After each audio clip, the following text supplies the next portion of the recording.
पाहिजे आणि आमच्या पिढ्यानं पिढ्या लोटून गेले 2 पिढ्या। आम्ही आता पोरा बारा घेऊन आम्ही येऊन येता बसले आहे, आंदोलन करत आहोत, उपोषण मांडलं।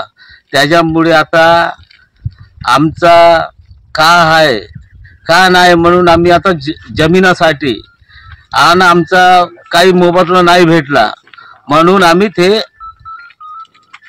म्हणून येतं बसून आहो। 7 महिन्यापासून आमचा मोबदला दिला पाहिजे, नाही तर आमचे वावर तरी द्यायला पाहिजे असं आम्ही म्हणत आहोत। आता कलेक्टर नाही, आता एसपी नाही ना, एसडू नाही ना, कोणीच नाही आणि कंपनीवाले सुद्धा आम्हाला पाहत नाही येऊन सध्या कोणीच नाही आम्हाला कोणी हुंगून नाही पाहत। आमचा घराही लुटणार, आमचा जमीनही लुटला, तरी आमचा जमीन लेवल करून तर द्या, नाही तर काय आहे तुम्ही मोबदला ते मोबदला तर द्या, नाही तर आम्हाला तुम्ही देत नसाल तर मग आम्ही आता म्हणून आम्ही उपोषण येता बसलो।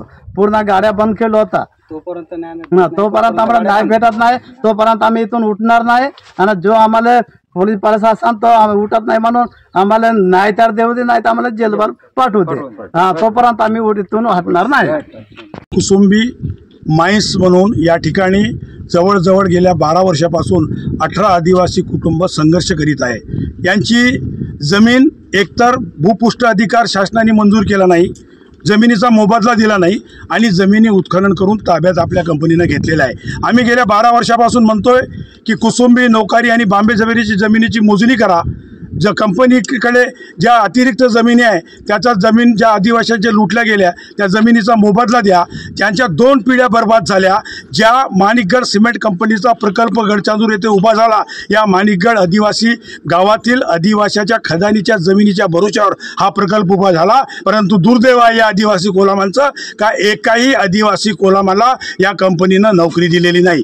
आणि नेहमी आंदोलन करायचं, कोर्टात जायचं, अरे हे गरीब खायला अन्न नाही, राहायला छत नाही, घालायला कपडे नाही, 2 वेळचं त्यांचं जेवणाची चिंता त्यांना राहते, त्यांचं कुटुंब उघड्यावर पडलं, जमिनी लुटल्या, वेठबिगारी आणि मजुरी करून आपलं कुटुंब चालवत आहे। आणि याच्याबद्दल गेल्या 11 वर्षापासून जर आदिवासी आमचे कोलाम पायपीट करून प्रशासनाकडे, लोकप्रतिनिधीकडे न्याय मागत असेल आणि न्याय मिळत नसेल तर हे या आदिवासी कोलामांचं दुर्दैव आहे। माणिकगड सिमेंट कंपनीच्या माईन्स क्षेत्रामध्ये त्यांनी हापरचं काम बंद पाडलेलं आहे। जनावरून हटणार नाही, एकतर यांना जेल आम्हाला देऊन द्या, नाही तर आमच्या जमिनीचा मोबदला आणि आमच्या जमिनी आम्हाला परत करा, अशी भूमिका घेतलेली आहे।